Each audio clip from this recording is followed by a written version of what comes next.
सांग मैंने शीत शीत पाग को गरम गरम बाड़िया पियाजी जमी जीवाना ताहले डेरी कौन पे करवा चलतु आज रेसिपी स्टार्ट करदेवा। ये मु बुट डाली को 2 ରୁ 3 घंटा बतुरे देती अलरेडी बतुरी गला। चलतु गोटे ग्राइंडिंग जार से बुट डाली को देती कम पानी देके यहाँ ग्राइंड करवा जमी काठ हेनी पानी हेनी आ दरदरा ग्राइंड करवा।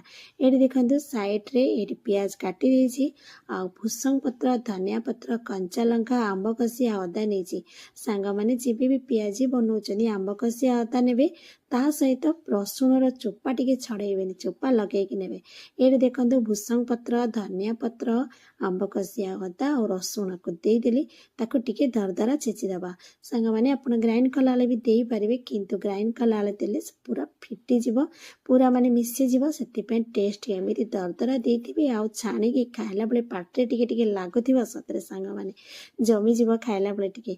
ये देखो सबको देदेली स्वाद अनुसार लुण देली छेचा देली पियाज काटिक रखी ताकू देली आ जुआणी टे देदेली भल से देखु गोलई देवा टे सांग मैंने सतरे जो टाइप ठंडा पड़ी ना सांग मैंने थरे एमती प्रोसेस रे बने कि खाते देखिए आ मुड़ी टिके आ पियाजी ता संगे पियाज टिके आ कंचा लंका छणा है जमी जीव सांग मैंने। ये देखो पूरा भल से गोलई देली चलते कड़े तेल देते सी अलरेडी ताती गला एमती गोल गोल करके देदेवा। सांग मैंने मोर रेसिपी आपण मानक केमती लगुच जदि भल लगुच तो लाइक करेंगे शेयर करेंगे आ कमेंट करेंगे लास्ट रे फॉलो बटन टी को दबाई देवे। आउ जदि मत यूट्यूब रे देखुं दयाकर सांग मैंने आपण मैंने भी सब्सक्राइब कर दिंतु आउटे सब पूरा आपण मानकर फ्रेंड सर्कल सहित शेयर भी करंतु।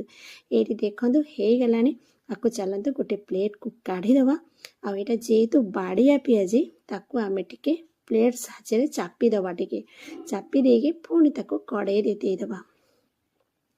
देखते सांग एमती गोल गोल करके भी छाणी खाई पारे जेहेतु मु बाड़िया पियाजी करुँची से देखते पूरा चापी देवे चापी देकी चलतु तेल तो अलरेडी ताती आम से जेतकी धरब आम से देदेवा। मुझे देखु से कड़े देदेली लाल लाल हवा जाके आपको छाणिकी रेडी करदेवा। ये देखो 3टा धरला मोर से 3टा को देदेली आको उलट पलट करदेवी आ पूरा लाल लाल हवा जाके छाड़देवी।